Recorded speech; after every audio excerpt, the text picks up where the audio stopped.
one's body or belongings in a fountain, splash pad, or lake.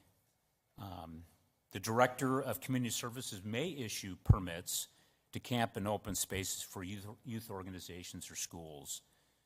The City Manager may issue permits for camp or camp facilities in connection with a special event or to grant a temporary permit for camp facilities. This was put in there in case in the future we identify an area that we want to allow for camping that would be permitted. To deal with the property issues, if items or properties are left in public areas, we have to provide some notice. There is a 24-hour notice, and if removed, the city will store the belongings for 10 days before disposing of them. If cited, the penalty is a Class 3 misdemeanor. This really is the last step we plan to use. We want to use other things. We also added a provisions in the park regulation that states the use of the ramadas without a reservation or permit for a period exceeding 2 consecutive hours. For purposes of this provision, use shall be deemed consecutive if occurring within the same 6-hour period.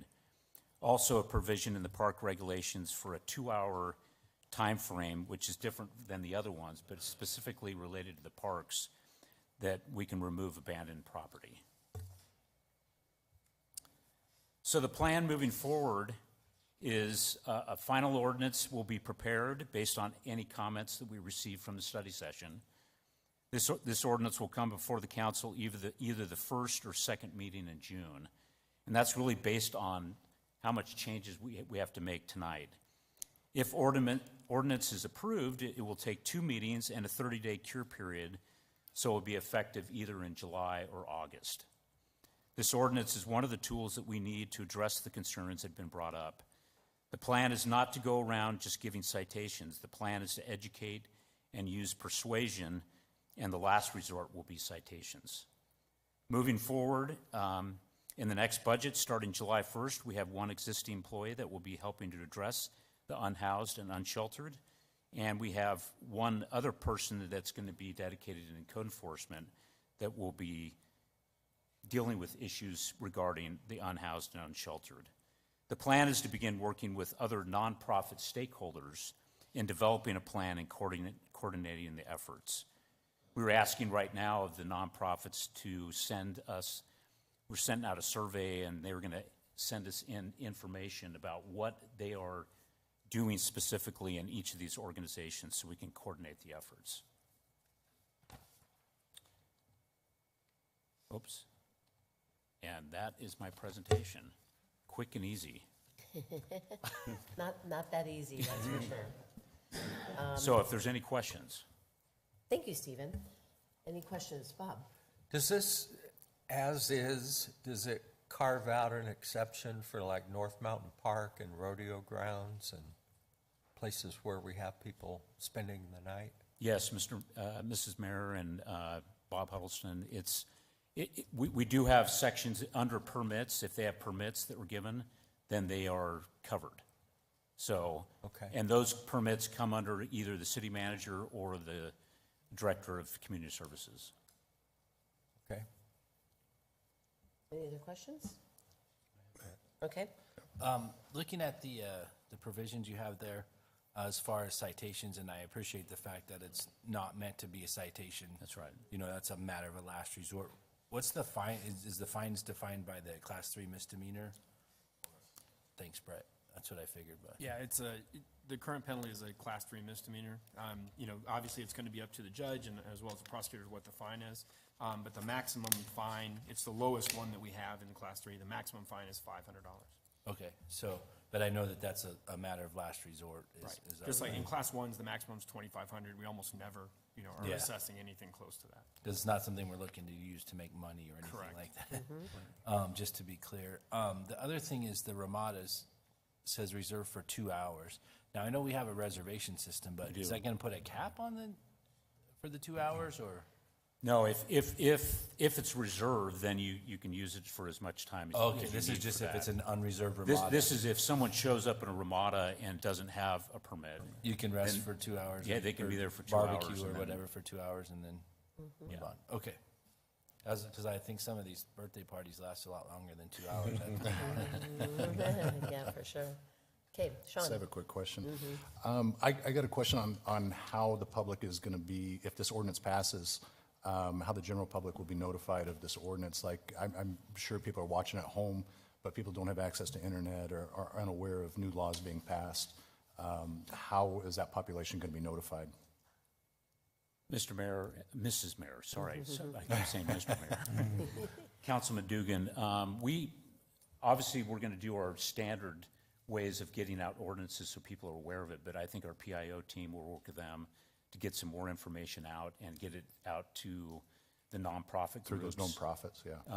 Because I think in the meeting, they all discussed that they were going to come support when it actually comes to as an ordinance.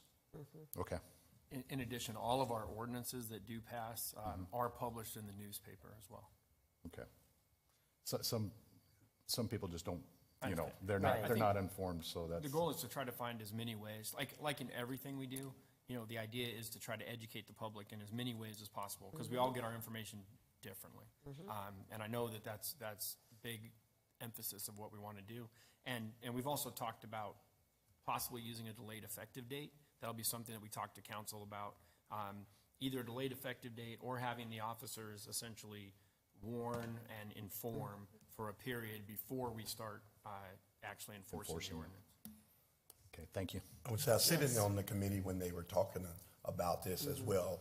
And so there's a grace period, I believe, even Mr. Weaver mentioned about August. And the reason being is that they're going to go out and inform them and let them know this is getting ready to take place. So we just won't be going out and just, okay. You get No it. record, yeah. Right. And so they're going to go out and make sure they understand and they know this is taking place, it's going into effect. So you have like a 30-day grace period, basically, where we're letting them know. Perfect. Yeah, yeah. Other question? Yeah, well, just maybe signage on parks and ramadas and stuff too, that would help people as they enter to know. And then this is not just ramadas, right? It's the entire, Everything. Yeah. everywhere, like in parks and public spaces and everything. Yes. Any other questions? No, and of course, I was in the meeting, and Councilmember Edwards and I were both there, and, I just wanted to thank all of our nonprofits that came and met with us.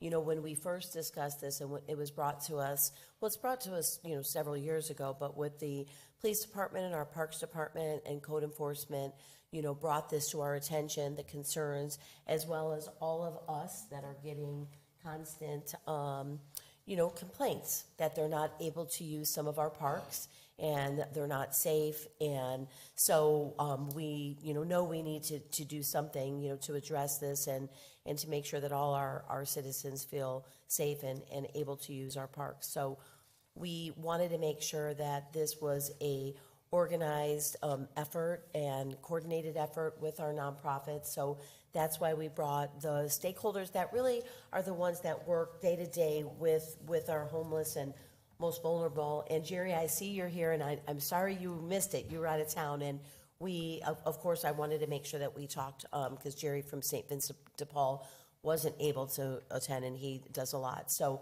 but the group was, they kind of read through some of the bullet points of some of the laws, the previous laws, where we are today, why we're at this point that we have to do this, and what some of the other cities are doing. And so, in our police department, Chief Leos was there and explained, how they can use this and the importance of it. So after we met with our stakeholders, we were surprised that all of them there in that room were supportive, and they understand why we're at this point, and hope that by putting this ordinance out, that maybe it'll get people a little bit more motivated to get help. Because there are a lot of resources in our community. There's a lot. And there was, out of those groups, there were so many different things that they offer. So, so they, felt that, this is definitely something that they feel that, definitely, they would support. However, it's not, the end all solution. So we know that this is going to continue, and we need to come up with a plan, because we know, some people may move out of the park, and so where are they going to go? So what are we doing as a city to help that? So this group talked about, we already have a CG Helps Homeless Coalition that was formed years ago. Gosh, I think about six or so years ago. And we've tried different efforts, when it came to the iHelp program at the churches, and people weren't coming to that. So we know that there's a need. A shelter, yes, people talk about a shelter, but we don't think that's going to happen in the near future. So we talked about some other things, whether it's a piece of property, some property where we can, have like a camp location or whatever. The different ideas were brought to our attention, but we know that that's something that's not going to be an immediate solution. So we're hoping that this group will develop an action plan. We're going to kind of revisit that strategic plan and what we need to do in the future, and we'll put together an action group that is going to continue to explore those different ideas. So, but we appreciate, Chief Leos, talking about, what the police department is going to do, like you talked about, warn and inform. He talked about that to this group, that we're not going to go out and just start issuing tickets, immediately. That's not really why we're doing this. It's really to just to provide, clean, safe spaces for all of our citizens to enjoy. So the police department has always been really, really supportive, and they will continue to work with the businesses. One other quick thing is, when Stephen talked about educating and informing the public on what's happening, we are also going to be he's sending out a survey so we can put together information on the services and resources that are available, and we are going to make sure that that is updated for businesses, the community, if they, are concerned about something, or what resources are available. Instead of just calling the police automatically, they might be able to, send someone to one of these particular agencies or resources to help them. So we're just trying as much as we can to have a coordinated effort in informing, the community, and informing our stakeholders of what's going on and what we're continuing to do. So it's just a lot of discussion, and we appreciate all the staff and everything that you've done, and all those people that came together. So, Anthony. Yes, Mayor Fitzsimmons, I just wanted to say also from that meeting, which I really love this part, is that we talked about transitioning. So helping them, those individuals that would like help, because some don't want it, Right. but there's others that do. And I think having this group come in and we're working together as a team. So it's all of us working together, whether it's the Horizon that was there also in our meeting with Officer Deputy Chief Leos, and we're working together to transition them, whatever their needs may be. We can help them, whether that's even volunteering, whether that's with St. Vincent or any of these other entities, to help them at least try to get off their feet if they desire. And I believe it would be a win-win for the groups that would like to have volunteers to come help them, as well.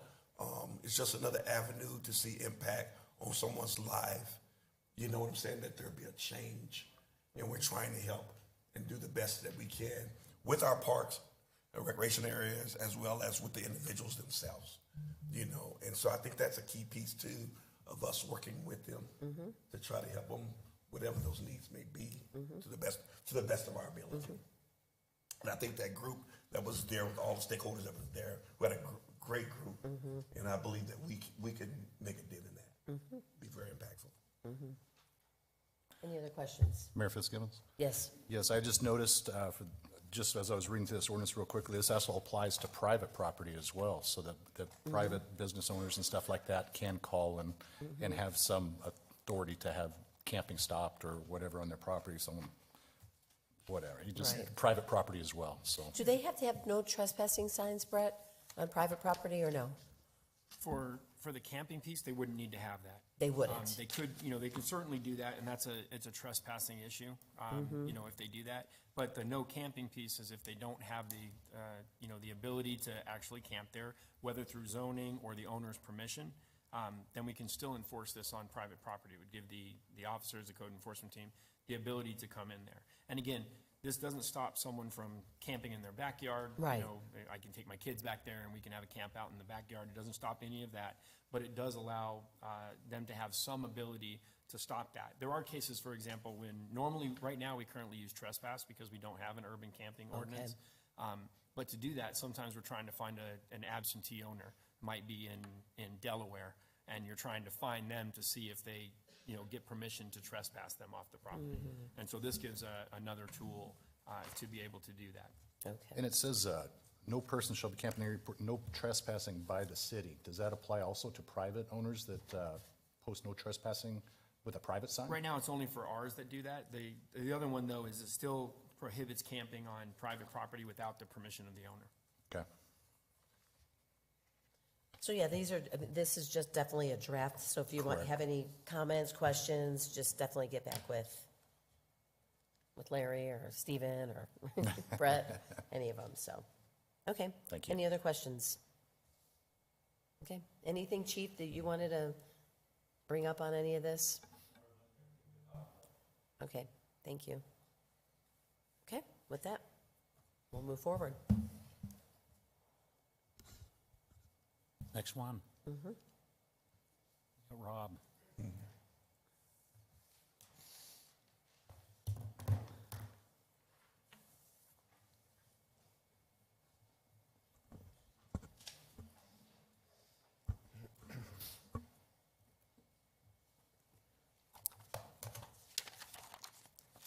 Good evening, Mayor, members of the council.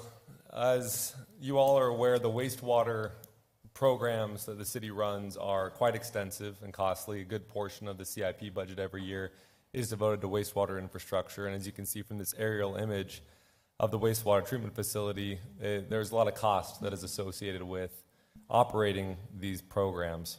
There's been an issue that the city has faced over recent years, specifically with the wastewater billing and collecting that revenue, that we want to discuss today, along with a potential solution that we'd like the mayor and council's feedback on. And so today we'll talk about the background of the issue, an agreement with Arizona Water that would be that potential solution, and then some other organizations' experiences with this agreement with Arizona Water, some proposed next steps, and then lastly to seek feedback and direction from the mayor and council. So for the background, Casa Grande is in a unique position where the water provider here in the city is Arizona Water. So all the water that comes out of the tap comes from them. All the water that goes down the drain goes to the city's wastewater facility. So the city is a wastewater provider, but not the water provider.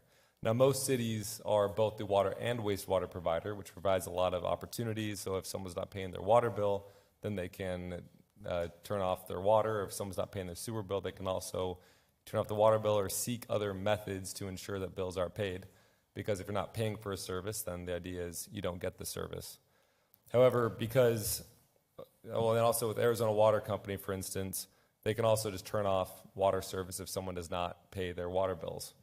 However, the city of Casa Grande, because the sewer services are all gravity fed, there's no real conceivable way to turn off a wastewater service.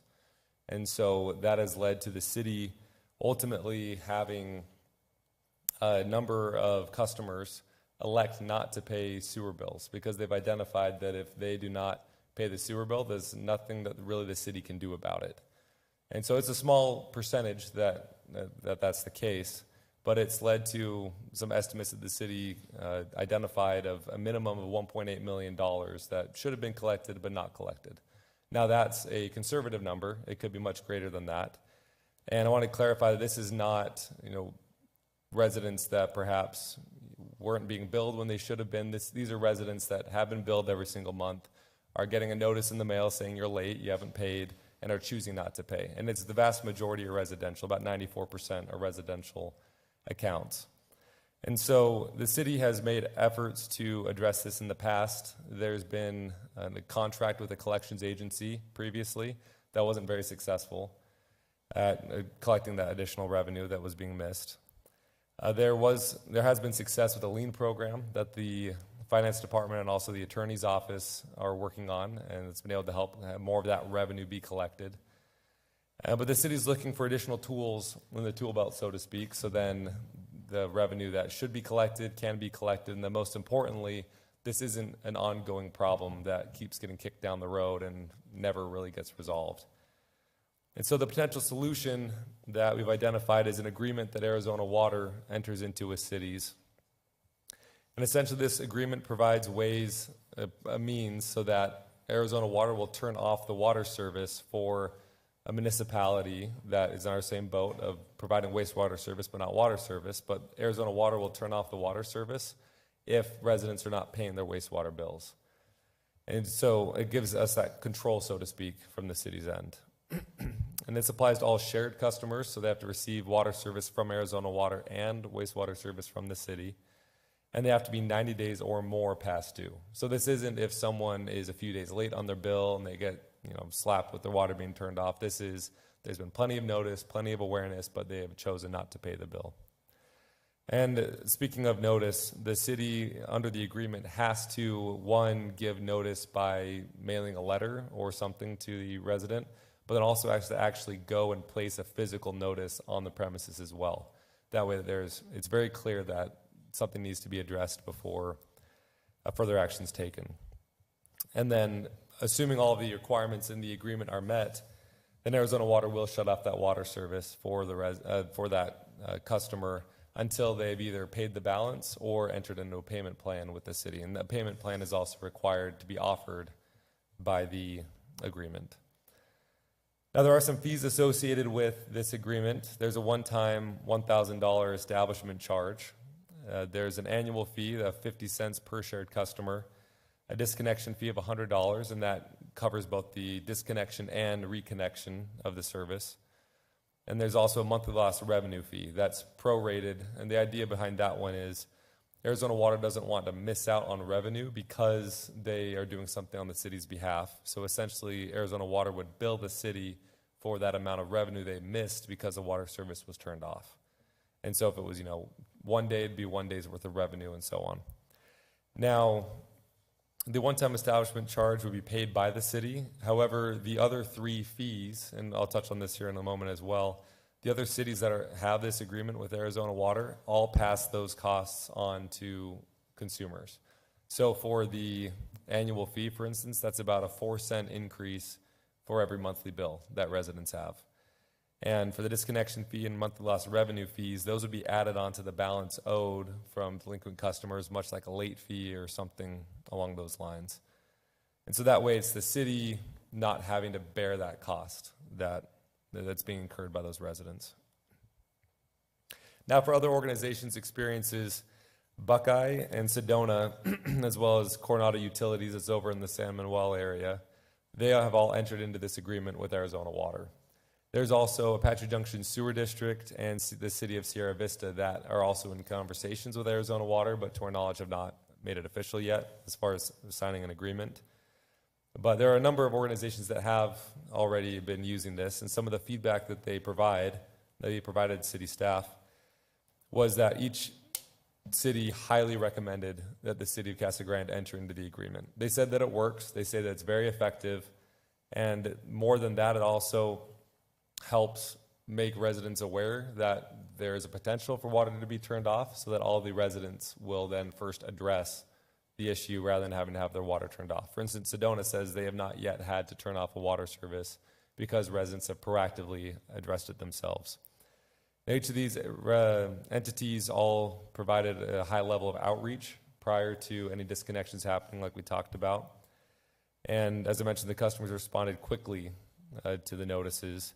And the cities found that the duration between when residents they would have their water disconnected and be reconnected, in the case of the city of Buckeye, it was much shorter than they anticipated it to be.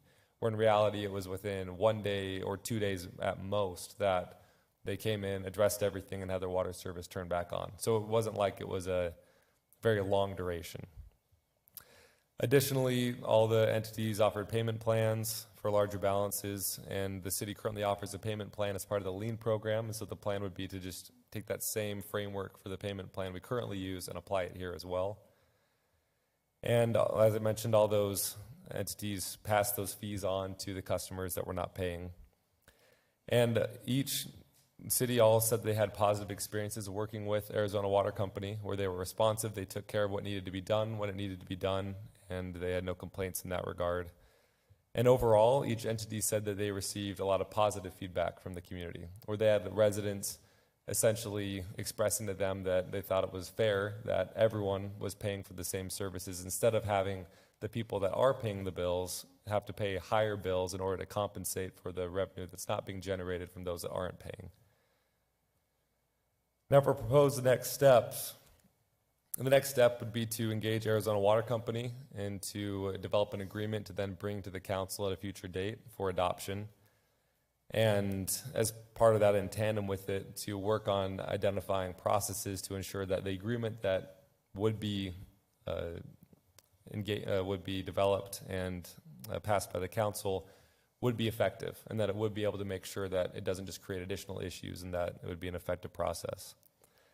It would also have to obtain approval from the Arizona Corporation Commission. Now, the reason for that being that Arizona rule right now, it says that a utility provider can't turn off water services except for a certain number of, or any utility service really, except for a number of specific situations. For instance, someone's not paying their bill, that's one of the options to disconnect services. However, since this would be Arizona Water disconnecting on behalf of the city of Casa Grande, we have to receive a variance from the Corporation Commission in order to do that. Now, Buckeye, Sedona, and Coronado Utilities have all received that variance, and so there's no concern that the city would be also able to do the same thing, because there's a precedent set for that. And then once approved by the Corporation Commission, there would be a very rigorous outreach campaign that would take place to make sure all residents were aware, and that would be through the billing side. Arizona Water Company also does a little bit on their end as well, but it'd also be social media outreach, press releases, just to make sure every resident is aware of the change. And then at that point, it would be time to go live and to implement this as a way to be able to help address the issues at hand and make sure that this problem is able to be resolved. Now that marks the end of the presentation. Staff would like to seek direction and feedback from the council on this agreement, and if the council would like to move forward with this. And with that, I'm happy to answer any questions. Questions, Anthony? Yes, Buckeye, Sedona, and that's the Colorado Utilities.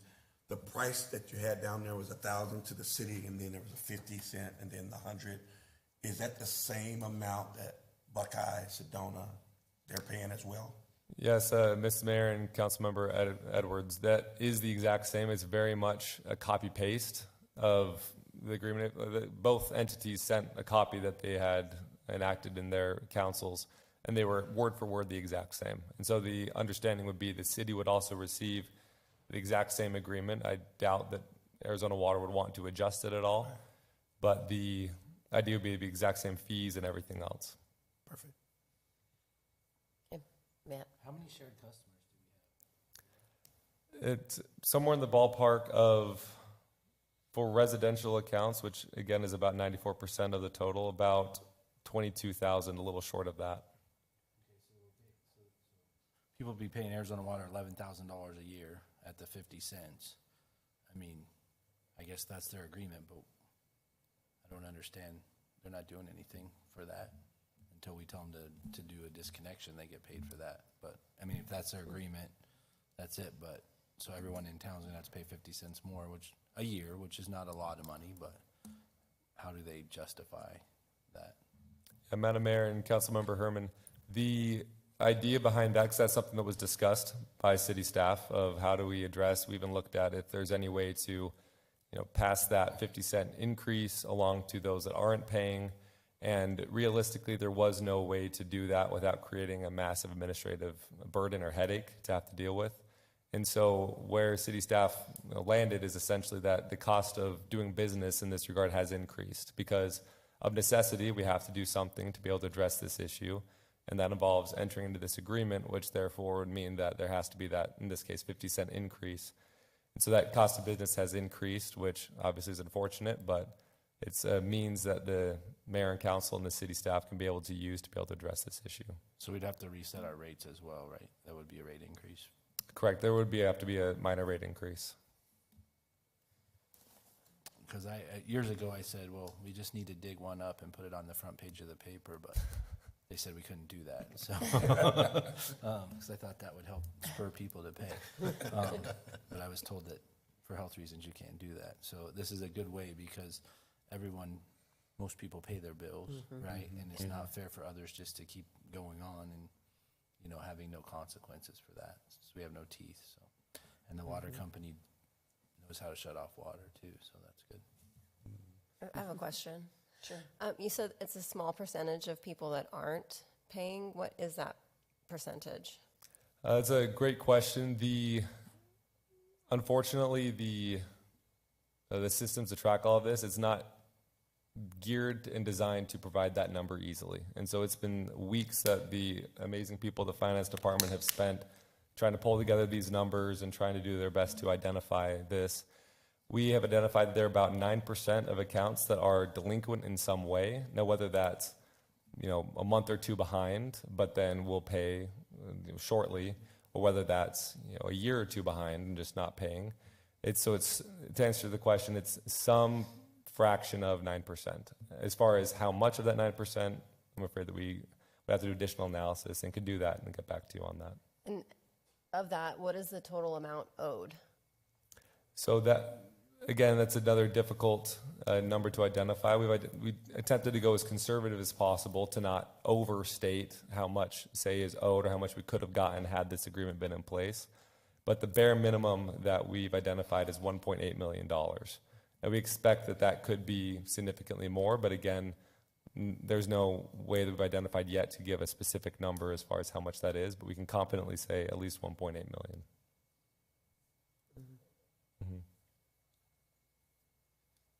Any other questions?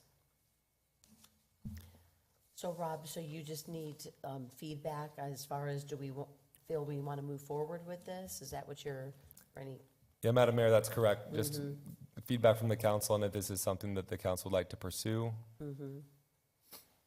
Yeah, I think it's fair. We've been talking about it for a long time. so. Yeah, I think it's fair, the way you got it set up. Okay, thank you. Thank you, Rob. Okay. Anything else? So it looks like have a few minutes here, 22 minutes.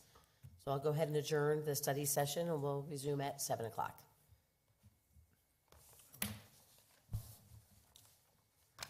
Take a break. Take a break.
You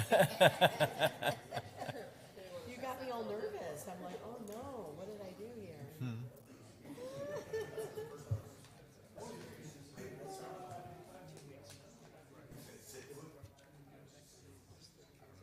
That was funny that it changed like that. I don't know who that Larry is. Okay. Okay, we're going to go ahead and call the meeting to order. Good evening, everyone.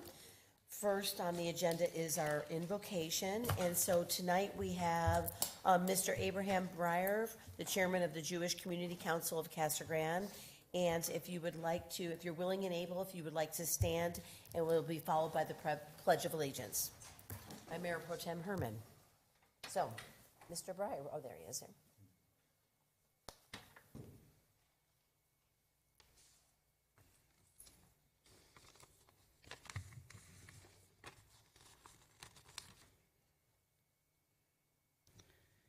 Thank you, Honorable Lisa Fitzgibbons, Mayor of Casa Grande, and members of City Council for inviting me here tonight.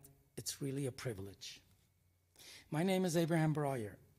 I'm the chairman of the Jewish Community Council of Casa Grande and president of Congregation Kahal Hasidim under the leadership of our esteemed Grand Rabbi, Abraham Rabinowitz. I'm also the executive director of the local Eitz Chaim schools for boys and girls. As such, I'm honored to accept the opportunity to perform the invocation and prayers today. Today's prayer is dedicated to our most esteemed friend, mutual friend, I guess, Mr. Scott McEwen. You can't be a citizen of Casa Grande and not be touched by his passion to integrate, unite, and help build this beautiful city. Let us pray for Scott's speedy recovery. May he have refuah shalema. Honi HaMagel was a spiritual leader and Jewish scholar. He lived in the land of Israel in the time of the Second Temple. Our sages tell us the following story. During one of Honi's strolls, he noticed a fellow gentleman planting a carob tree. Honi stops and engages the man and asks him, "How long does it take for this tree to bear fruit?" The man replied, 70 years. Honi ponders and probes the individual. Are you certain that you will live another 70 years? Will you live to see the fruit of your labor? To which the fellow retorted with great insight, I was born into a world of carob trees. Someone planted them earlier. The man explained that he is planting for his descendants, just as his ancestors did for him. The story illustrates the importance of intergenerational responsibility and the connection between the past, present, and future. Honi's subsequent realization highlights the long-term impact of our actions and the need to consider the consequences of our choices. The story touches upon the themes of sustainability, community, and reconnectedness of life. Today, it is our obligation in the decisions we make and the actions we take to likewise be planting trees for our children and grandchildren. May the Almighty God bestow on you and grant you the wisdom, desire, and ability to serve and lead wisely. May the Almighty bless you with the capacity to make intelligence, though difficult decisions. May all blessings follow. And let us say, Amen. Again, I thank you for inviting me, and I thank you for listening. Thank you all. Thank you. Please join me in the Pledge of Allegiance. I pledge allegiance to the flag of the United States of America and to the republic for which it stands, one nation, under God, indivisible, with liberty and justice for all. Thank you, Abraham, and thank you, Matt. Okay, we'll go ahead and start with the roll call. Let's see, Adriana's. Okay, we have Councilmember Badillon is not here with us this evening. He's sick. So if we can get a motion to excuse his absence. So moved. Second. Okay, so Adriana, if you can accept for the record that everyone except Councilmember Badillon.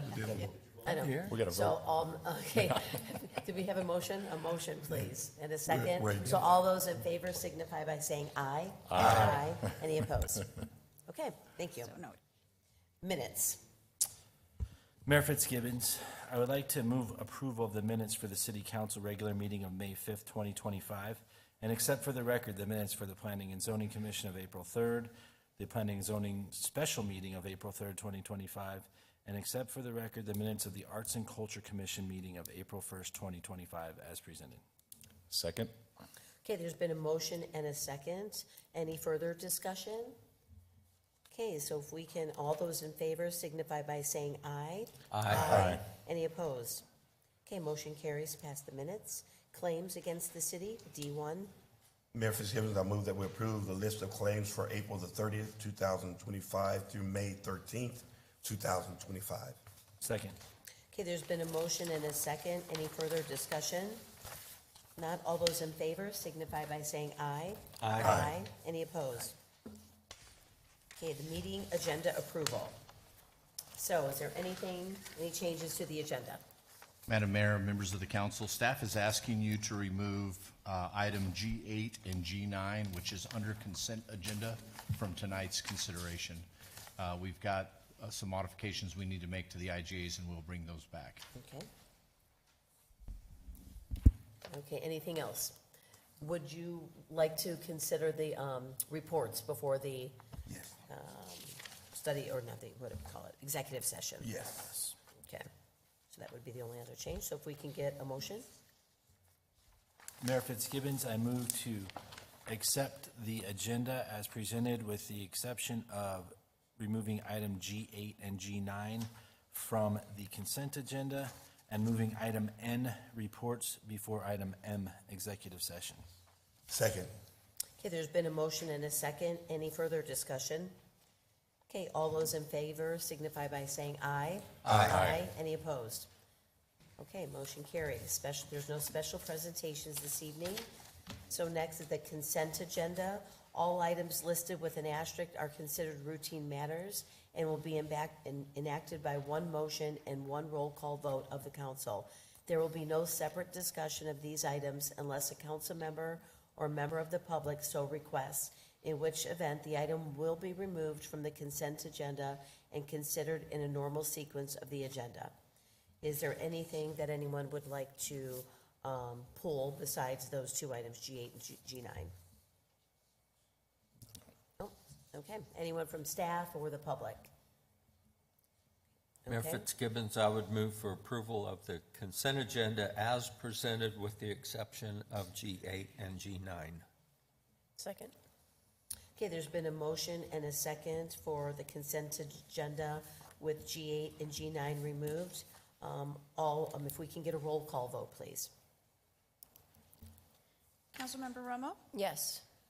Councilmember Dugan? Yes. Councilmember Edwards? Yes. Councilmember Huddleston? Yes. Mayor Pro Tem Herman? Yes. Mayor Fitzgibbons? Yes, Motion passes. thank you. Okay, public comments. And if anyone would like to come up and address the council, I know I have one speaker card. We'll start with that.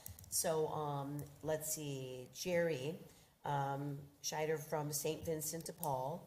If you can come up and give your address, please, Jerry. Good evening. Thank you, Mayor and council members, for the opportunity to speak.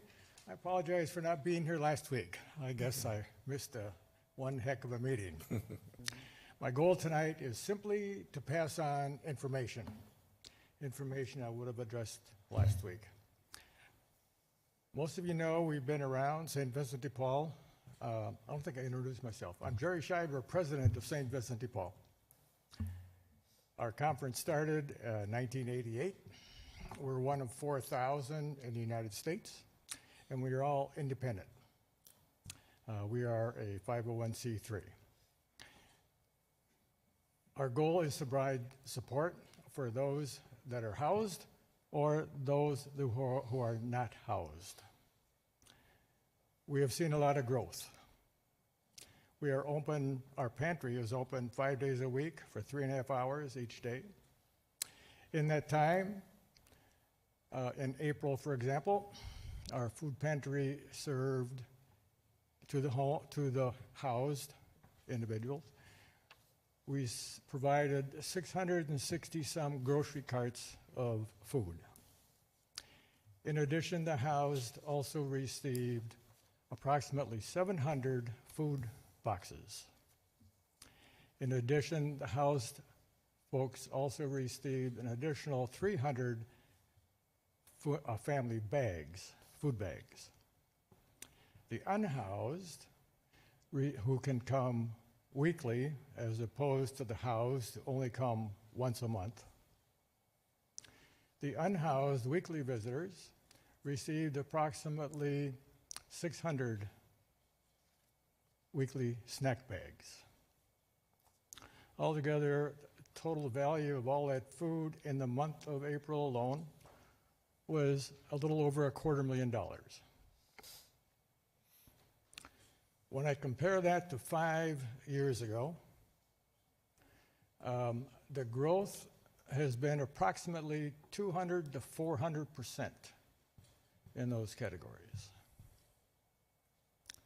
It's not like we're out there looking for more. They are just happening for various reasons. I'm sure the council is aware of many causes. I have opinions as well, since we deal with them every day. I believe one of the sources is the breakup of the family unit. It's no longer as functional as it was 60-some, 70-some years ago. And we're seeing the effect of that today. So what's one of the factors that causes the breakup of the family unit? In my opinion, it's the lack of religious focus. They have no guide. From that, we have seen many folks who have become addicted, many folks who are homeless because of various employment reasons or other economic reasons. My goal is not to solve anything tonight.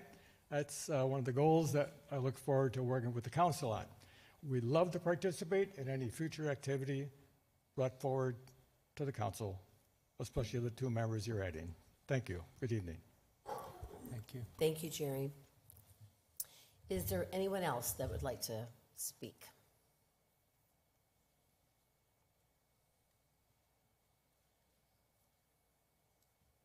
And if you give your name and address. Nancy Wood, 513 Speckle Road, Casa Grande, Arizona. And thank you, Mayor and council members. I'm just here tonight just to kind of give an FYI information about the summer and the things coming up. We have our graduates graduating from high school, and we have upcoming graduations. And I'm happy and congratulating all the people in their success and their forward thinking of what they're going to do from here on. And one of the things that I've had a passion for is the burrowing owls that live here in Casa Grande. I'm just a resident. I just volunteer. I don't have anything associated with any other places. But they became a passion when they were in need, and I just have kind of filled that gap as I can. And one of the things is Vista High School is going to be having their graduation on, I believe, Thursday. And there's 5 families of burrowing owls that live in the berms and such along Arizona Avenue, or road, and one in a pipe that's at the southeast end. And so that when people are celebrating, graduating, and coming to and from with the families and graduates, if they can just be careful and watch out for those areas in the wildlife for the owls, and enjoy their night and be happy, but be careful and aware of that they're there and living there. So 5 families could have, they could lay 8 eggs, and so you times that times 5, which is a lot of little, a lot of little owlets that could be born, and if they are impacted, then we lose that. And the owls in the area have been pretty impacted by our growth.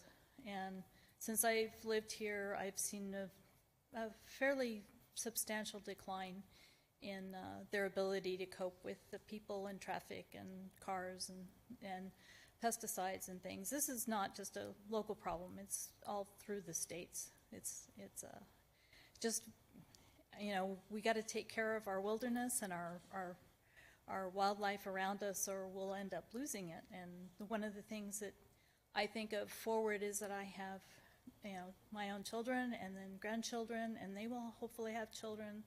And I hope that in the future that they can enjoy the wildlife and the benefits that we share with all the things on our planet. So just a reminder to think about all the other things around us, you know, the wildlife and other people, and just be cautious and careful and take care of everyone else. And peace for a quiet and happy future for everyone. So thank you.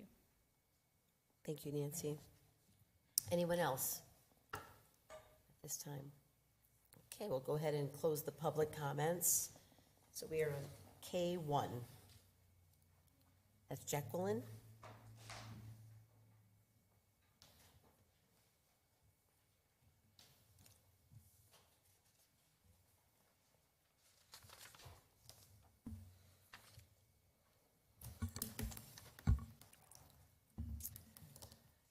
Good evening, Mayor and Council. So this is a sidewalk variance request, exemption request along 11th Street and 1st Street. The first map here is a little overview of the location. And here are where the sidewalk exemptions are being requested from on 11th Street, which is north of the site, and 1st Street, which is a little south of the site.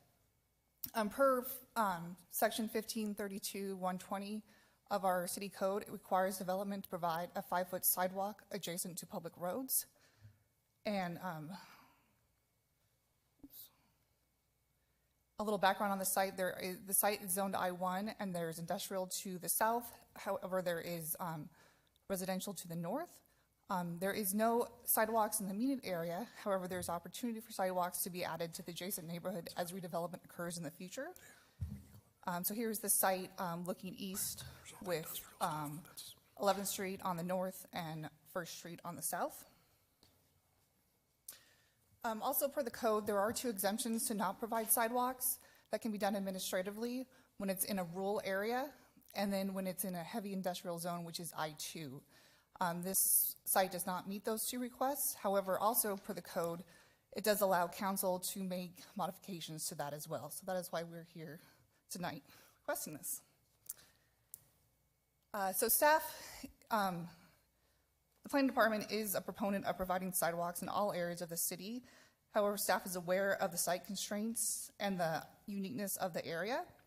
And we thought a good compromise for this site would be to support a sidewalk exemption along 1st Street, where there are other industrial users. However, staff believes that sidewalks should be provided along the north side, where there is a neighborhood. Typically, sidewalk systems develop on a site-by-site basis, and with this in mind, staff feels that this request to not construct sidewalks along 1st Street should be approved, but denied along 1st Street. So tonight's options for City Council is to approve the request as presented, require sidewalks along 11th Street, and allow for exemption on 1st Street. Approve both exemptions. By approving both exemptions, no sidewalks would be constructed on either streets. Deny both exemptions. By denying it, it would allow for sidewalks to be built on both streets, or the other option is to table the requests. This is a kind of unique request. I'm happy to answer any questions, and the applicant is here tonight also to address the council if he'd like. Thank you, Jacqueline. Any questions? No. Comments? Bob?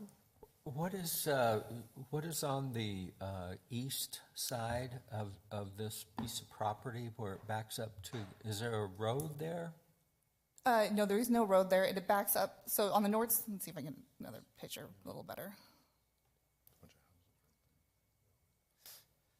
So on the north side, there's houses, and then to the south, it's another industrial site Okay. along It the looks east like side. there's houses. Yeah, it just backs up to houses. Yeah. So these are two parcels that will be combined through this process, through the planning process. Okay. And if I could just make a statement, I lived in a neighborhood where new houses were built and the contractor sought a sidewalk exemption to where they only had to put the sidewalk on one side of the street. And I cursed that every day I lived there, because it was to save a few dollars, and it was really, when you would get to portions of the neighborhood where that existed, you had to cross the street to get on the sidewalk. Otherwise, you were walking in a little path that was right up against people's block wall. Overall, I think it's a bad idea to give an exemption on the sidewalk, because we know there's people that live in these nearby homes that are going to have kids that go for walks, and that would be a very nice walk, to walk down those streets and come back to your house. So I'm going to be a no vote on it.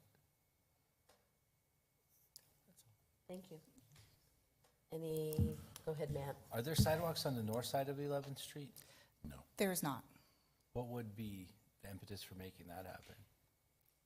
That'd be a city project then at that point. So when there's a vacant parcel on would it be the northeast corner of 11th Street and Schultz? So once that is developed, it would be required to put in sidewalks at that point. And then it's just as redevelopment occurs, sidewalks are done on a site-by-site basis. And what's the zoning on this piece? This is I-1. I-1. And it's R1 and excuse me, let me make sure. I know you said earlier, I apologize. No, it's R2 for the most of the neighborhood. However, that corner piece is actually R1A, which is single family.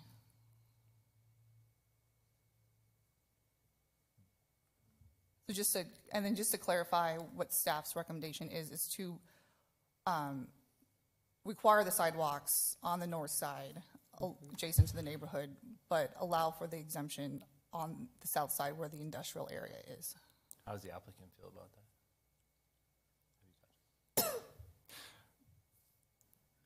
They can The applicant's here, right? Yeah, the applicant is here and can address that. The request is for both exemptions, but I think they would be okay with staff's recommendations. Hi there. Hello. If you can give your name and address, please. Yes. My name's Nick Maxwell. I'm a civil engineer. I live on 238 West Bobcat Court in Casa Grande. The applicant is comfortable with staff's recommendation. We would happily accept that. We believe the sidewalk on the north side, as Jacqueline said, makes a lot of sense for the neighborhood. The sidewalk in red on the south side, up against the heavy industrial zone, we don't believe makes a lot of sense. Thank you. I can answer any other questions as well. Any other questions? Is anything going on this property here? Yeah, it's going to be a storage yard. Yeah, It's so going to there be a is, I contractor's. can add Go one ahead. more. There is a major site plan under review for a contractor storage yard. Typically, these are kind of packaged together, but they wanted to move forward with the exemption first, and then they'll resubmit the major site plan for consideration. But you're okay with the 11th Street sidewalk? Yes, we're happy with that recommendation, would accept it. And no sidewalks on the other side in the industrial area, That's right? fine. Right. Yeah, so it would just allow them to make the site plan more accurate going this route. Okay. Yeah, I'd be inclined to vote with staff's recommendation, just because of the fact that just to the east there's already a sidewalk in that neighborhood, and that would be just a continuance along that piece of the existing sidewalk that's going from east to west down 11th Street. And so I would support staff's recommendation on that. Jacqueline, that on First Street, is it pretty well lit? I mean, I know it's an industrial area, but I'm just thinking of your point where you say people are going to be walking around the neighborhood and everything. Is it No? I'm not, let's see if we can look at that. Let's have That it doesn't look like right it. here. Oh, I- It's not a, it's a really lowly traveled area. It's not a place really anyone walks to or from anywhere on that street. I don't know if it's lit at all. Okay. Oh, Okay, here's one. any other questions, comments?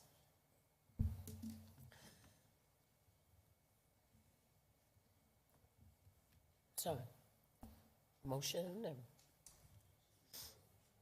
Resolution number.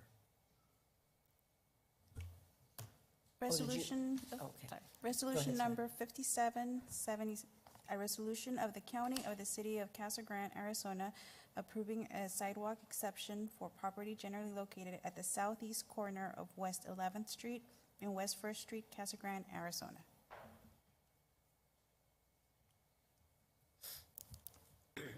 So is that one has the sidewalk on 11th Street? Yes. In the resolution, yeah. Yeah. Mayor Fitzgibbons, I move for approval of resolution number 5770 as presented. Second. Okay, there's been a motion and a second. Any further discussion? Where would the sidewalk end? Exactly in that picture, like, May I? just like that? Basically along the parcel, property boundary along where the green line is shown. It would just stop, like, right at that? Okay. Trying to get like a picture of it in my mind of like the sidewalk just like Ending. ending. It would end in an ADA ramp that could then go northwest or north to go on the other side of the street. Okay. Oh, so we'd go across that way. Okay, any other discussion? Okay, if we can get a roll call vote, please. Councilmember Romo? Yes. Councilmember Dugan? Yes. Councilmember Edwards? No. Councilmember Huddleston? No. Mayor Pro Tem Herman? Yes. Mayor Fitzgibbon? Yes. Motion passes. Thank you.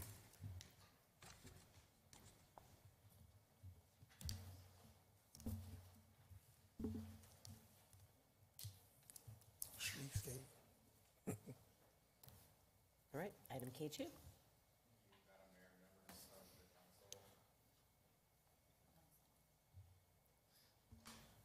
Thank you, Madam Mayor, members of the council. Before you this evening is the acceptance of the Florence Boulevard Design Concept Report. I do have a presentation, I believe.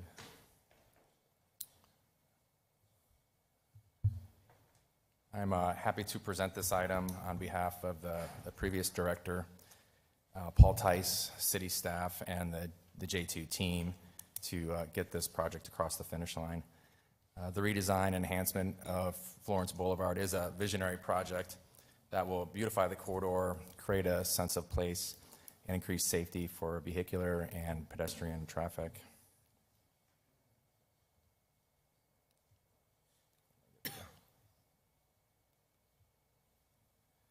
As the City Council is aware, the Design Concept Report, or the DCR, is divided into 3 segments along Florence Boulevard and nearly 5 miles long. The 3 segments are the downtown, the midtown, and the freeway segments. The Planning and Zoning Commission heard this item on March 6th and recommended that the downtown segment remain 5 lanes and phase 1 of the project.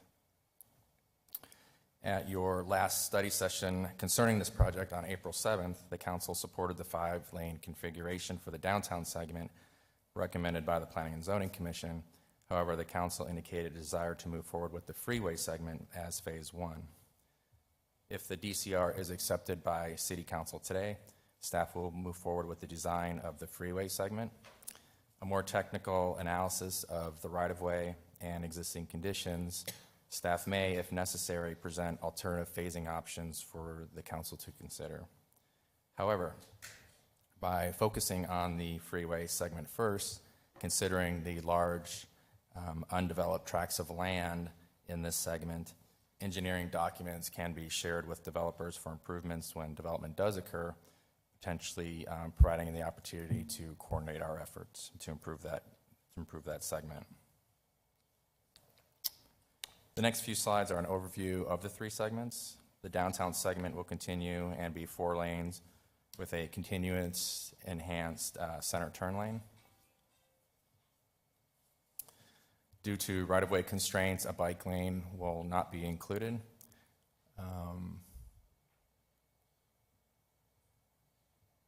However, sidewalk widening, landscaping, and artwork will be introduced to the extent possible. The plan also calls for replacing the existing sign at the entryway into downtown with a new, larger sign. The proposed midway zone will remain a 4-lane thoroughfare with enhanced median, sidewalk, bike lanes, and bus pullouts. And the freeway zone expands the roadway from 4 to 6 travel lanes with a median and turn lanes. Wide sidewalks and a separated bike lane are proposed for the segment. And a new entryway sign that complements the downtown sign, welcoming people to the city. So next steps, as the council is aware, in the budget proposal for the next fiscal year, approximately $3.9 million is programmed to begin the design of Phase 1 and $250,000 for entryway signage in the downtown and the freeway segment. Staff has begun to develop a request for qualifications to hire an engineer and design consultant to begin the design of the freeway phase. The scope will be developed indicating that the first deliverable is construction documents for the design and placement of the signs, which will allow construction to proceed. Moving this piece forward first communicates to the public the city's commitment to implementing this project and allocating resources to move it forward.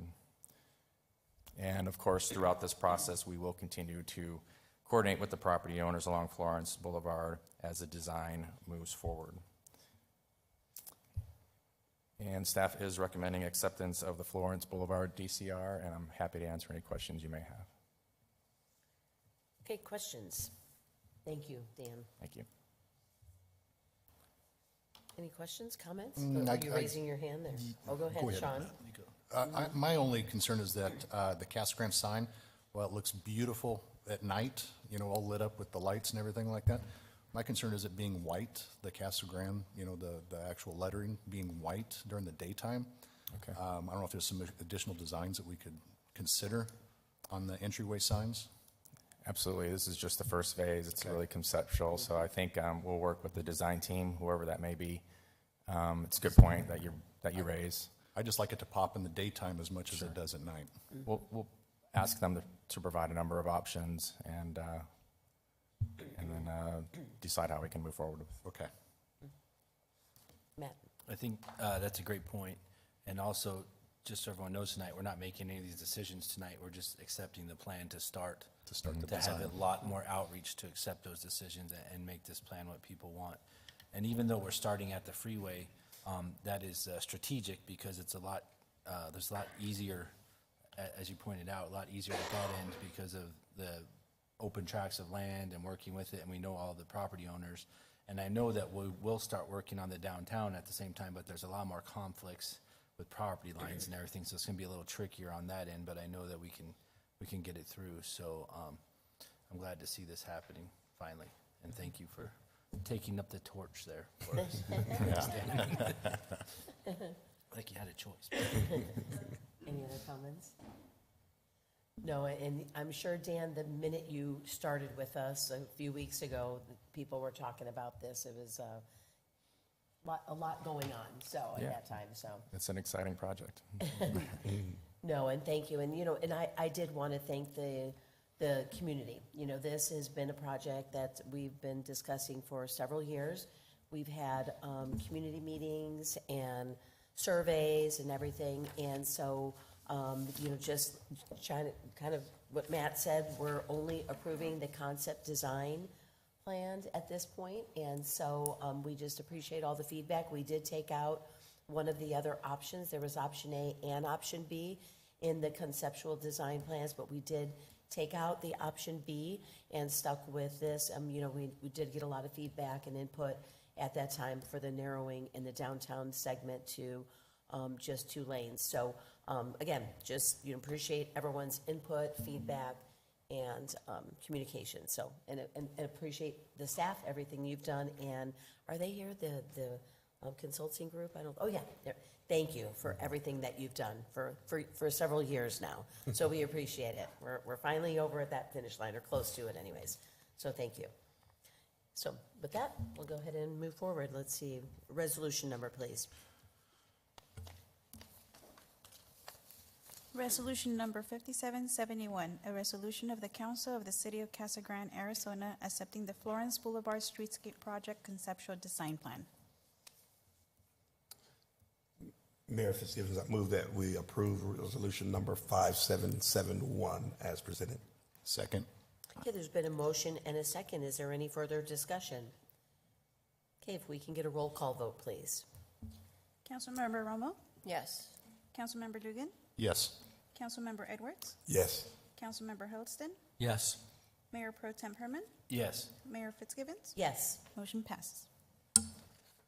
Okay, item K3, that's you, Larry, right? Yes, Madam Mayor, members of the council, thank you. Staff is asking Mayor and Council to consider the approval of canceling the regular City Council meeting scheduled for July 7th of 2025. And as the council is aware, when the actual regular meeting is scheduled in conjunction with the 4th of July holiday, many times we attempt to give the council a break. I made a promise to you that if we could get the budget information before all of you and get it approved on June the 2nd, that I felt like we could forego this meeting. Many cities around the state take a break during the summer months. We're only asking you to take 1 break, but with that, we're asking you to consider canceling the meeting of July 7th. Thank you. Move to approve canceling the meeting for July 7th. Second. Okay, there's been a motion and a second. All those in favor signify by saying, that was really fast, wow. No messing around on that one. All those in favor signify by saying aye. Aye. Any opposed? No, I don't think so. So, okay, thank you. Thank you to the staff for getting everything done, so we didn't have to meet on that day, so. Okay, item L1. Is that you, Jacqueline? Okay.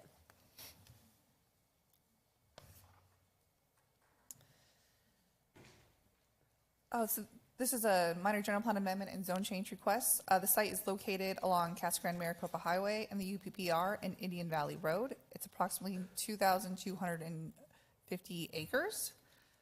The first request is to change the current growth area from phase 2 to phase 1. And the second request is a zone change from Grande Valley PAD, Grande Valley North PAD, Urban Ranch, to I-2 zoning. So here's the review criteria for the minor general plan amendment. Growth areas, it is covered in the staff report that was provided to you today, and staff finds that all of this criteria has been met. Development of the site is proposed to be developed as an industrial site and will be less intense than the proposed PADs that was for commercial and residential development. Regarding the zone change, here are the 3 review criteria as well. I'll be covering the 2 highlighted items in today's presentation. The rest is also in the staff report.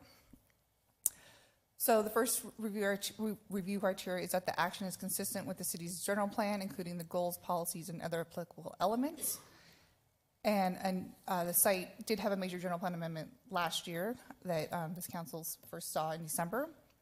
And again, under manufacturing industry is to provide and expand the land use areas to accommodate a variety of industries. And action step is to identify locations where it would be beneficial to increase manufacturing industry areas within the city, and to encourage appropriate and responsible industrial development in appropriate locations. This has a large amount of frontage along the UPPR and makes industrial zoning appropriate in this area. And one of the applicable elements under the land use element, guiding principle number 2 is Community growth should be driven by industrial, corporate office, professional services, financial services, research and development, and other similar developments which offer opportunity for higher paying quality jobs. And the third criteria is that the proposed zone change is necessary and proper at this time to meet the land use needs of the residents of the city. Again, the city has a high demand for general industrial, and this rezone would expand that available area. Area to the south was recently rezoned for a PED for the Santa Cruz mine, which would be compatible with industrial uses. And we're seeing the trend to change many of these existing PEDs out in the west area. That was done in the early 2000s for housing and commercial to manufacturing industry. Again, this is more conducive to the natural and existing elements in this area with floodplains and the railroad there. Regarding the stakeholder process, staff and the applicant met all the requirements. When this item just came in for review, applications and review were sent out in February, and I did not receive any inquiries throughout the process. At the April 3rd Planning and Zoning Commission meeting, the commission voted unanimously to forward a recommendation of approval to City Council for a minor general plan amendment to change the growth area from Phase 2 to Phase 1. And the second request, the Planning and Zoning Commission also voted unanimously to forward a recommendation of approval to City Council for the zone change request from Urban Ranch, Grande Valley North PAD, and Grande Valley PAD to I-2 with the following condition of record. So happy to answer any questions the council may have. Okay, any questions, comments? I had one.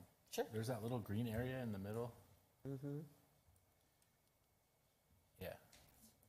So that is not owned by this property owner, so it will stay Urban Ranch. Okay. Just that lone parcel. I know that. That came up at Planning Commission too. Mm-hmm. Any other questions? Okay, this is a public hearing, so if there's anyone that would like to come up and speak on this, now's your time to do that. Anyone? Okay, I'll go ahead and close the public hearing, and it looks like you covered both for. Yeah, so there would just be the minor general plans of resolution and then the zone changes and ordinance. Okay.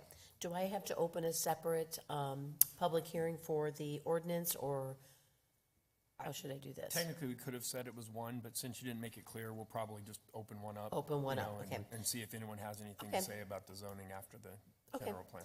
So that's, we close the public hearing, so if we can get a resolution number, please. Resolution number 5273.38, a resolution of the Council of the City of Casa Grande, Arizona, adopting a minor amendment to the City of Casa Grande General Plan 2030 as adopted by resolution number 5273 and as previously amended by amending the growth area from Phase 2 to Phase 1 for approximately 2,242 acres of property generally located at the southeast corner of Maricopa Casa Grande Highway and Indian Valley Road, Casa Grande, Arizona. Mayor Fitzgibbons, I would move for approval of resolution number 5273.38 as presented. Second. Okay, there's been a motion and a second. Is there any further discussion? Okay, if we can get a roll call vote, please. Adriana? Councilmember Romo? Yes. Councilmember Dugan? Yes. Councilmember Edwards? Yes. Councilmember Hurlston? Yes. Mayor Pro Tem Herman?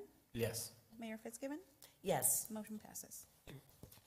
Okay, so I'll go ahead and open up a public hearing for the ordinance for changing the zoning from Urban Ranch, Casa Grande Valley North Planned Area Development and Casa Grande Valley Planned Area Development, all to I-2 on the property located in the southeast corner of Maricopa Casa Grande Highway and Indian Valley Road. Is there anyone that would like to speak on this? Go ahead and open the public hearing. Okay, we'll go ahead and close the public hearing. If we can get an ordinance number, please. Ordinance number 1178.466, an ordinance of the Council of the City of Casa Grande, Arizona, amending zoning ordinance number 1178 and its subsequent amendments by changing the zoning from Urban Ranch, UR, Grande Valley North Planned Area Development, and Grande Valley Planned Area Development, all to general industrial I-2 on property generally located at the southeast corner of Maricopa Casa Grande Highway and Indian Valley Road, Casa Grande, Arizona. Mayor Fitzgibbons, I move that we approve ordinance number 1178.466 as presented. Second. Okay, there's been a motion and a second. Any further discussion? Okay, if we can get a roll call vote, please. Councilmember Romo? Yes. Councilmember Dugan? Yes. Councilmember Edwards? Yes. Councilmember Holiston? Yes. Mayor Pro Tem Herman? Yes. Mayor Fitzgibbons? Yes. Motion passes. Okay, thank you. L2.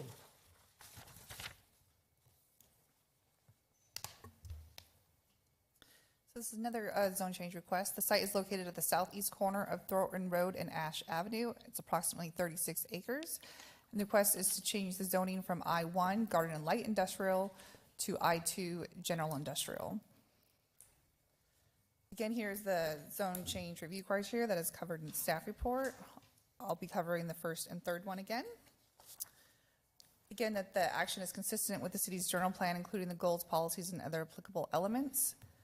And MI1 under manufacturing industries, provide and expand the manufacturing industry land uses to accommodate a variety of industries. And one of the action steps is to identify locations where it would be beneficial to increase this type of use within the city. And goal of manufacturing industry number 3 is promote diversified types of industries and uses. And the third criteria is that the proposed zone change is necessary and proper at this time. The current, there is a high demand for general industrial land use in the area. This rezone would expand that available area. And while staff is supportive of expanding I-2 zoning, the site is would be an island of I-2 around I-1 zoning. There's an adjacent food processing plant and is relatively in close proximity to the city's downtown land use category and existing and proposed residential neighborhoods. So we do want to be cognizant of that. And through conditions of records associated with this zone change and during the major site plan process, staff will ensure that appropriate buffers and mitigation measures will be incorporated into the final design to ensure development is compatible with existing and future development adjacent to the site and the downtown area. So with that, we did propose conditions of record associated with this zone change, them being that any storage of volatile or explosive materials shall be limited to no more than 10% of the floor area, and that no outdoor storage of explosive or volatile material would pose potential public safety hazard as determined by fire and or building code, and that all outdoor storage shall be screened by a decorative masonry block wall matching or complementing the principal architecture of the site along Thornton Road. And we did work with the applicant on these conditions, and they are acceptable of them. Regarding the stakeholder process, staff and applicant met all the requirements. Again, we did send out applications and review in January, 2 properties within 1,000 feet, and also notice of the Planning and Zoning Commission and City Council meeting. I did not receive any comments or inquiries regarding this zone change. So with that, at the April 3rd Planning and Zoning Commission meeting, the commission voted 6-1 to forward a recommendation of approval for the zone change from Garden and Light Industrial I-1 to General Industrial I-2 with the following conditions of record. Happy to answer any questions the council may have. Thank you, Jacqueline. Any questions? I have one quick question. You mentioned a wall being built along Thornton. What about Ash? Are they going to put a wall on Ash too, or no? It would just be for if there was outdoor screening. It would just depend on what their site plan is. But the condition is that a masonry block wall would be along Just on Thornton. Thornton, just because it's a gateway to the city along from I-8. We would still require any additional screening along Ash, and there will be landscaping requirements as well. Okay. Is this Daisy? Is that what Well, that it's is? Walmart.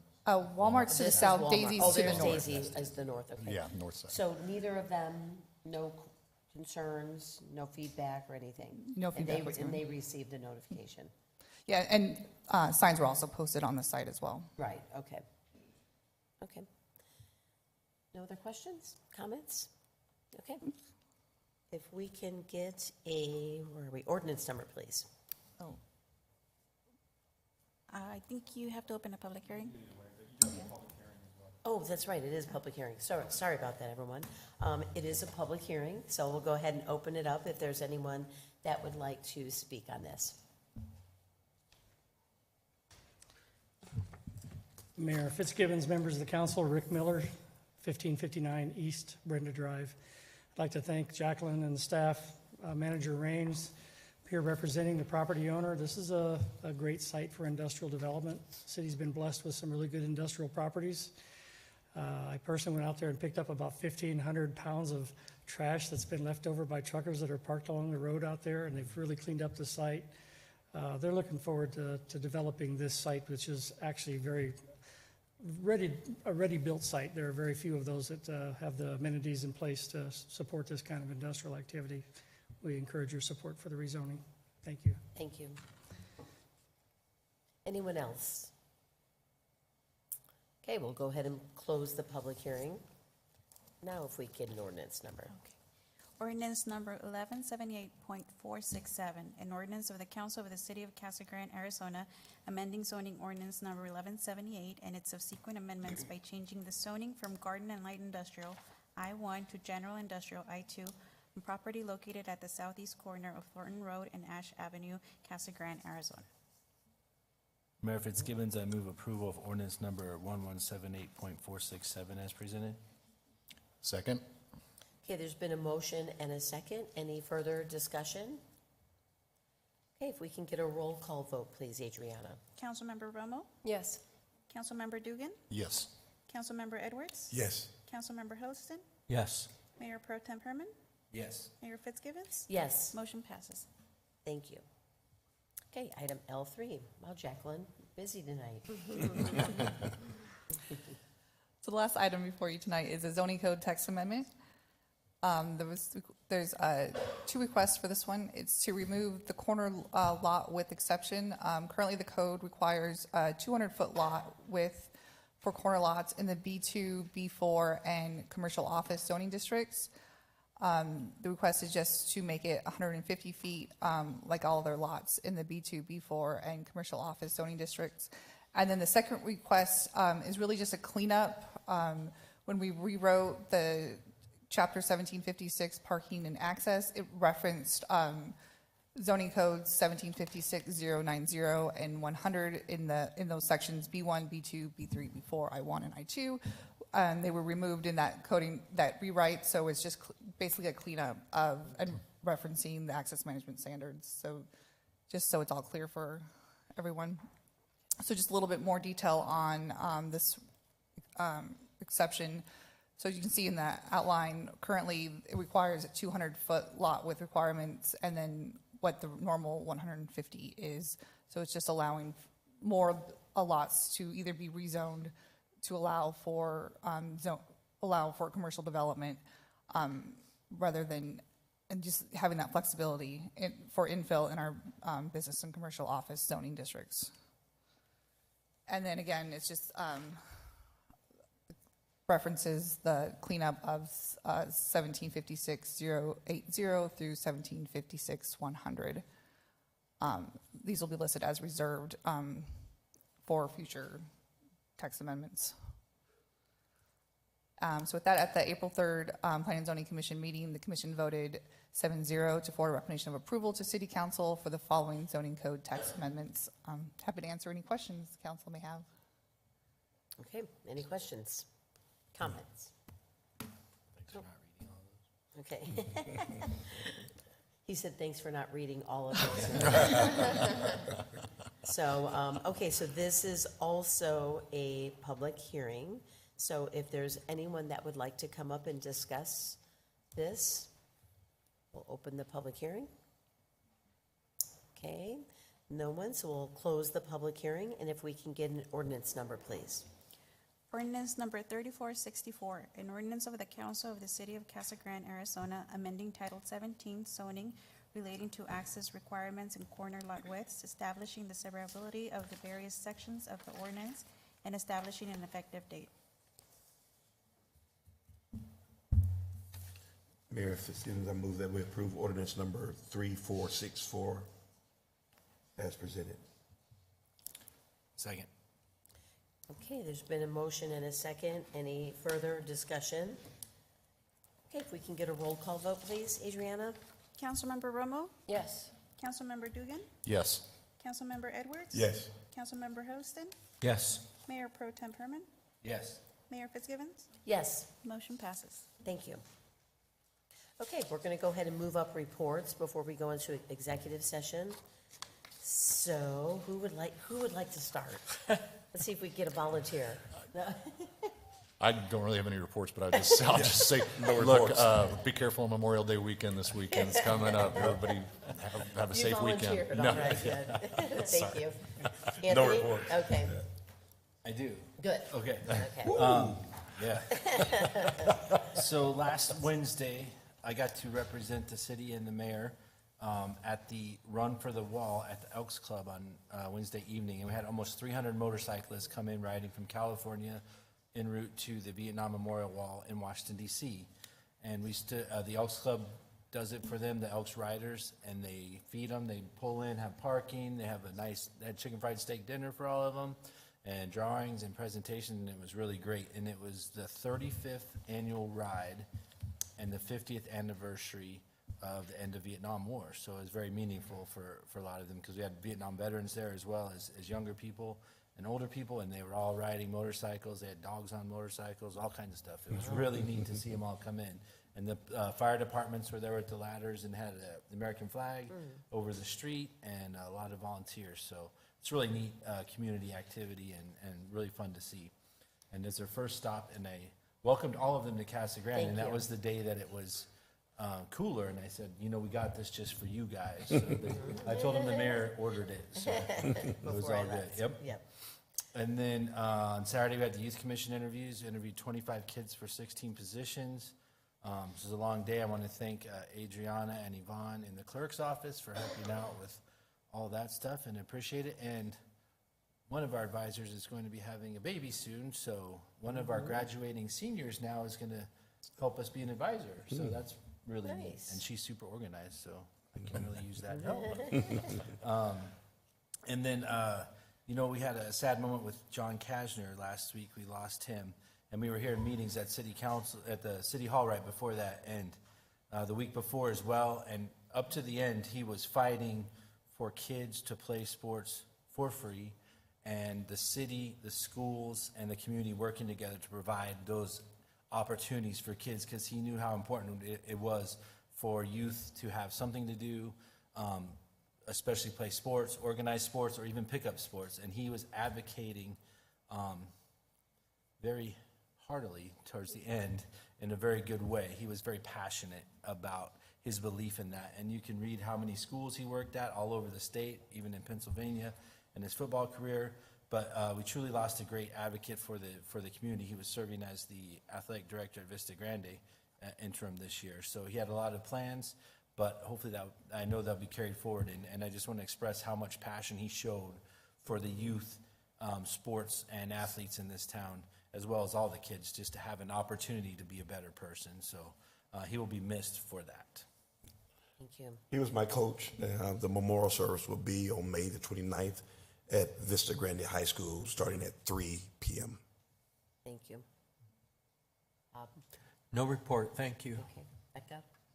I just want to say congratulations to all of the graduating seniors and the eighth graders that are promoting. It's just such an exciting time. It is. Stay safe to everyone. No, and, Matt and I did want to comment on the John Kashner again. We did lose, a leader, a friend. I've known him, in high school. He wasn't my coach, but I didn't play football. But he, my husband, obviously. So, and you're right. He was fighting for kids and youth that day. We had a meeting, and I just wanted literally just finish that meeting. And so I just also wanted to, Matt, I'm sure that's very difficult to witness. And so you and Danny and your, immediate, response and actions into our emergency personnel that responded immediately.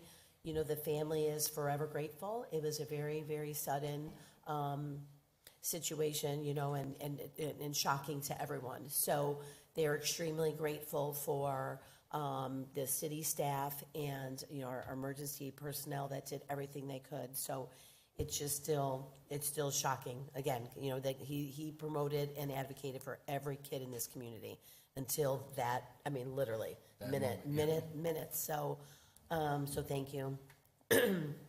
So, there's definitely, a lot going on with graduations. It's exciting. I went to Pep Tech's graduation, and, we talk so much about kids going on to college, and it was exciting to see this group of kids that are literally going into the workforce, that are looking for jobs here, local, and are excited about the different opportunities that we have with the many industrial employers that we have here in town. And with that, I've been tagging along, and Richard Wilkie, is he here today? Richard and I have been tagging with him, meeting with some of these companies, and we are going tag teaming and just kind of finding out what's going on in their industry and their companies as far as expansion, any concerns that they have. And, and of course it's workforce, workforce development, and the CTE programs are really, really important for some of these industrial companies that are here. So Hexil was one that we met with. Triumvirate we're meeting with next week.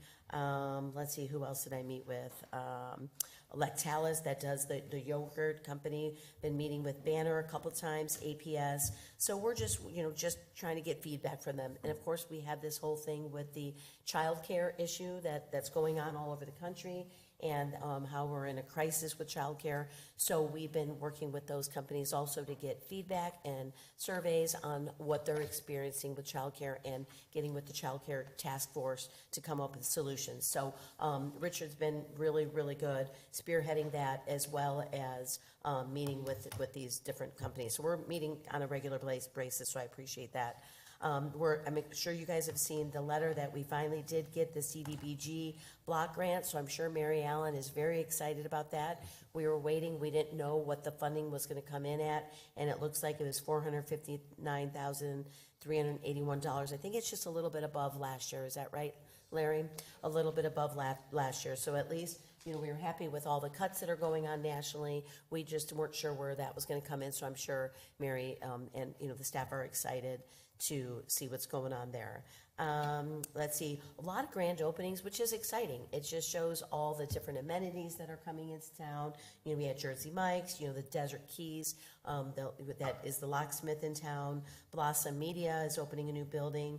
That's coming out, that's this week. Waste Management is next week. And NRS Logistic is also next week. So a lot of grand openings. Please look at the calendars if you guys can come. We'd love to have you participate. Memorial Day is this coming week. There is a ceremony at the cemetery on Monday at 9 a.m.